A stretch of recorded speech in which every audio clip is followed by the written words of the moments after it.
nos despedimos de ustedes con la jota bailada, deseando que hayan pasado una agradable sesión jotera y que hayan disfrutado de los progresos de los alumnos de nuestras escuelas.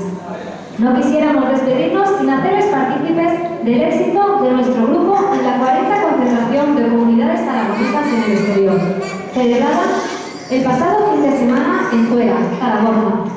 Asimismo, hoy nuestros compañeros Javier Iserte e Iris Jiménez son la representación de esta escuela en el certamen de jota Jesús Gracia, de la Villa de Létera, Zaragoza. Les deseamos mucho éxito. Y sin más, nos despedimos de ustedes con esta jotica vieja.